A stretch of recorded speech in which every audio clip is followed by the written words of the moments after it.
Garrett and Angela Holmes were shocked to get a letter from their housing association which demanded they remove her wheelchair ramp. They ignored it, thinking it was a mistake, but the association then put a lien on the house. The couple had lived with their young daughter in the Mount Juliet residence with no problems for over a decade. There were never any complaints against them, and the other tenants had no problem with her wheelchair ramp. Plus, they helped her without prompts.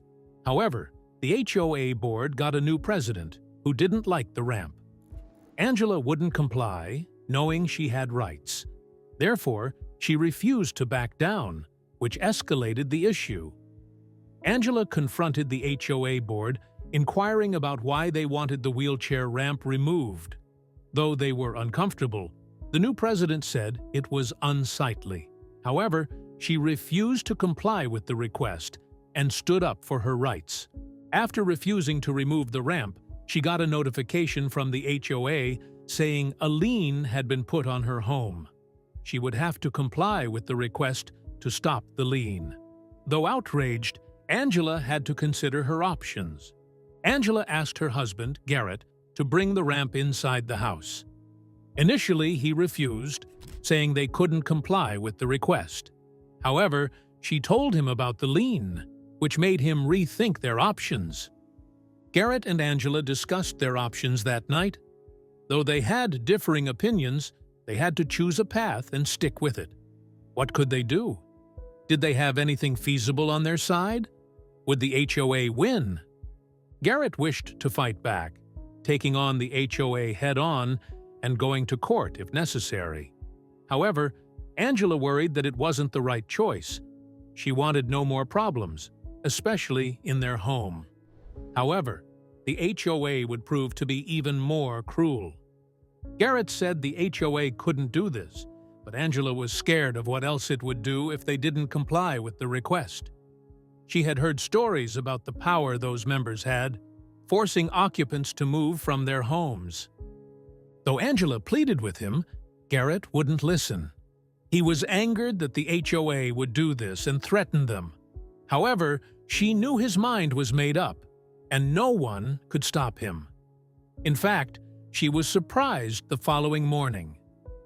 When Angela woke up the next day, her husband wasn't there. She was anxious as she got into her wheelchair and went through the house. Had he gone to confront the HOA board? Was it too late? She was shocked when she got to the kitchen. Garrett was in the kitchen making breakfast. Mary had just gotten her food, and he said Angela was next. She came to the table, and he placed some scrambled eggs in front of her. Why was he doing this? He told her that he'd wanted to make breakfast before going out. However, this sent alarm bells ringing in her head when he mentioned leaving. She asked where he was going, and he said not to worry. He wanted to talk to those who tried to remove the ramp. Angela didn't like the idea, but it made sense.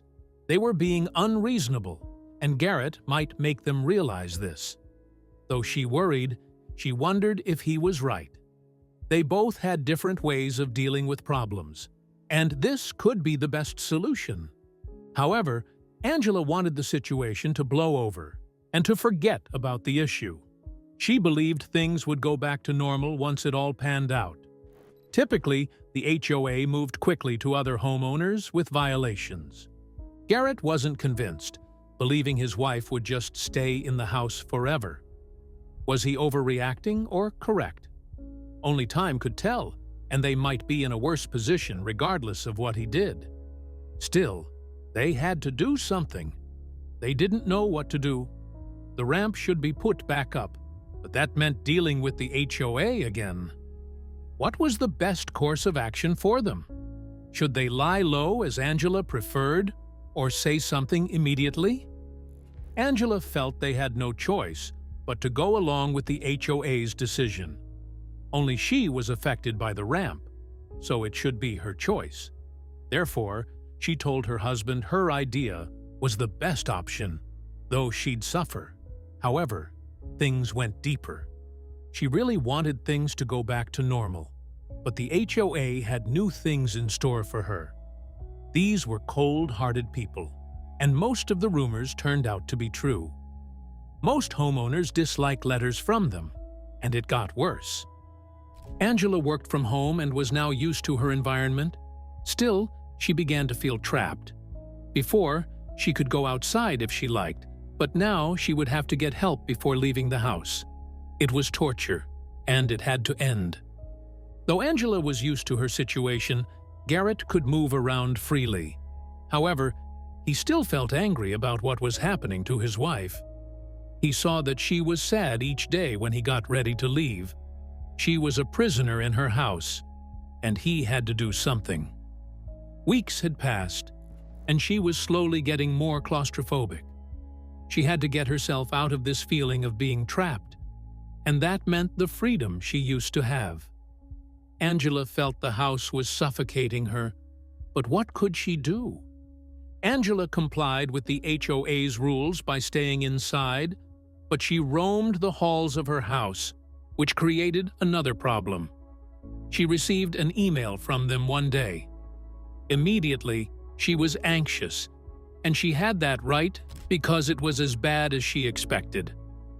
Her housing association wouldn't stop harassing Angela. She was now moving around the halls, and things had gotten worse. She got letters daily saying that she'd been disrupting the peace. What could she do? She had to move around. Angela broke down about a month later because of the endless complaints and simply being cooped up in the house. She was finished with it all and fed up that her freedom was taken away because someone thought a ramp was an eyesore. The need to go outside was gnawing at her. She was anxious all the time and couldn't sit still. In fact, she'd tried everything to make it work, but now things had to change. She must leave the house. Angela believed she was losing her mind. The anxiety was unbearable, and she'd never felt such urgency before in her life. It was time to act, and she couldn't deny it any longer. However, what would she do? Angela decided to visit her neighbor next door to get a break. She and June had known each other for a while, and she believed chatting with the older woman would ease the tension. They were on the same elevation, so she didn't need the ramp. June offered a cup of tea, and Angela thanked her for it and the visit. Then Jane got serious. She had something she had to say, and it would change everything. It had to do with the situation and the HOA. June told Angela that the HOA had no legal foot to stand on. They couldn't go through with the request, and Angela should take them to court. The conversation sparked something, and Angela called a lawyer to determine if June's statement was true. Angela thanked June for the advice and left. Now, her usual sullen expression was a smile. Could she start harassing the HOA like they had done her? Before doing much else, she needed to talk to a professional, finally getting a number. The friends she reached out to mentioned one specific man. She called the number, and the lawyer answered the phone. Angela explained her situation. He was shocked at what was happening and gave her options. Things might be getting better. Angela's lawyer told her there was some truth to what her neighbor had said. However, there were a few missing key points. Legally, there had to be proof. If Angela wanted to punish the HOA for what it had done, she had to strike where it would hurt most. They talked for a while on the phone, and she realized it was a difficult case. However, she could win. Then she wondered if the lawyer would do it. Everyone said he was the best money could buy, but she worried he wouldn't help. The lawyer didn't know everything that had occurred, and he said he would take on the case. However, he warned that it would be tough. They'd have to go against the HOA for not helping disabled people, which they must prove. Angela told the lawyer that things wouldn't be as difficult as he thought. She hadn't explained the whole story, leaving out a crucial bit of information. This intrigued the lawyer, and he wanted to know what she had up her sleeve. The next day, Angela went to the lawyer's office, presenting him with all the letters she'd received from the HOA since the incident started. This included the complaints about the ramp and disturbances caused by moving around the house. He had what he needed. The lawyer read through it all, trying to figure out how to bring such people to justice. Then he had a great idea. By connecting the dots, he found out how to fix it all. The HOA could do nothing about it because it was plainly discrimination. After reading the letters, the lawyer said Angela had a strong case. They proved the HOA was discriminating against her and no one tried to hide it. They wanted her to know they were doing such horrible things, and it would lead to their downfall. The lawyer said Angela's neighbor had been right. The housing association couldn't force her to remove the ramp or make her stay cooped up in the house. She had the right information and took the HOA to court. The judge chose to teach them a lesson. Companies and agencies, including housing associations, must ensure the premises are accessible to all people, even those who are disabled. That includes disabled parking and ramps. They'd be violating many acts if they didn't. The Americans with Disabilities Act is one of the most important, and the HOA violated it. The act says that no one can discriminate against people with disabilities while they enjoy everyday activities. Since the HOA forced her to remove the ramp, they were in violation. Overall, the judge ordered the HOA to remove the lien placed on her property and compensate her for the suffering she dealt with.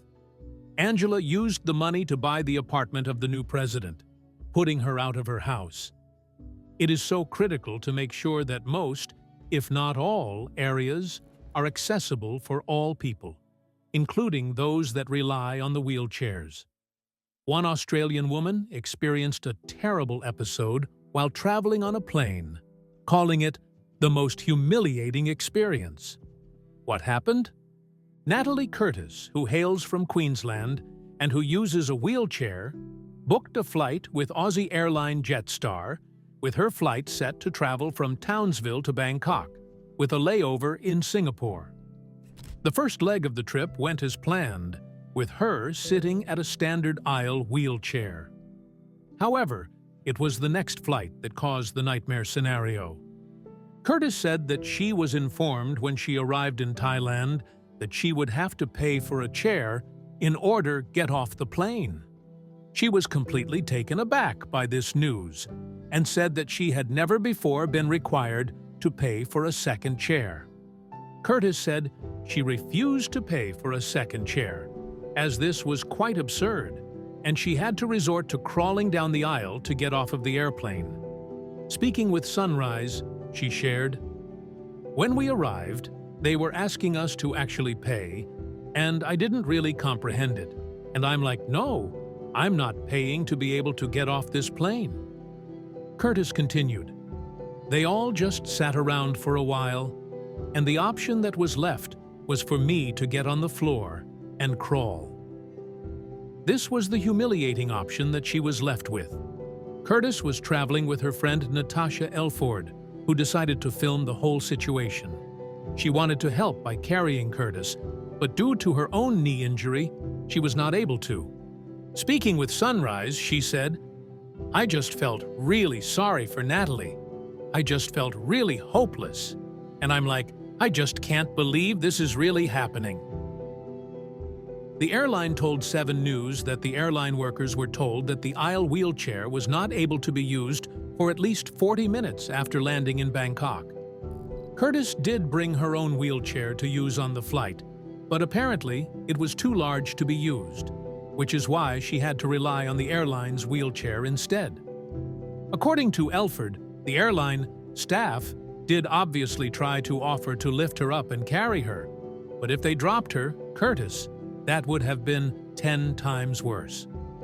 According to a report to 7 News, a Jetstar representative denied that they had requested a second payment for her to get off the plane. They said, "We unreservedly apologize to Ms. Curtis for her recent experience while traveling with us." They continued, We are committed to providing a safe and comfortable travel experience for all our customers, including those requiring specific assistance. Regrettably, this was not the case for Ms. Curtis, following a miscommunication that resulted in the delay of an aisle chair being made available at the gate on arrival, and we are looking into what happened as a matter of urgency. The airline shared that they did offer Curtis a refund for her flight, as well as other compensation. However, it wasn't enough for her, and she said that she will no longer book flights with this company, and saying on Facebook that it was definitely the most humiliating experience I have had traveling. Definitely don't want anyone else to go through what I had to go through. There are countless stories of people who use wheelchairs being mistreated by airlines and airport staff. Perhaps it is time to update the policy at these companies in order to better accommodate travelers with these different needs. Another woman had an awful experience with this kind of thing. Here's what she went through. The woman shared her story on TikTok with her username, Chronically Lottie. Lottie has fibromyalgia, which causes her to use a wheelchair. One day, she needed to take a flight to get to her vacation destination. The treatment she experienced by a staff member left her stunned and in tears. Lottie was going through the typical day at the airport experience when all of a sudden, an airline staff member grabbed the handles of her wheelchair and began steering her in a random direction, without asking Lottie if it was okay, and without letting her know where he was taking her. When Lottie protested, the staff member simply ignored her and told her that since he had been doing his job for 7 years, he knew what he was doing. When Lottie responded that he should also know about basic respect and ask before pushing someone in a wheelchair, another staff member decided to step in. At first, Lottie thought that the other staff member would help her out. It turned out that instead, he was coming to other staff members' defense, telling Lottie, "Please, don't speak to my staff like that. Do you want me to take you back to the gate because I can?"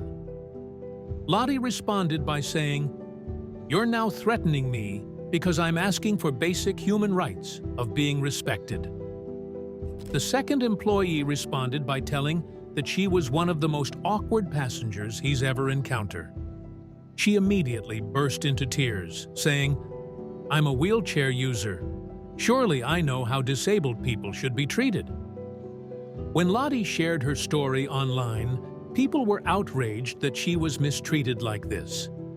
One TikTok commenter said, "As someone else with fibromyalgia, people are so ignorant with these kind of things. My partner is in a chair. He always gets this sort of treatment, and it's infuriating." Hopefully, by sharing her story, Lottie will help raise awareness that will lead to serious changes in how people in wheelchairs are treated.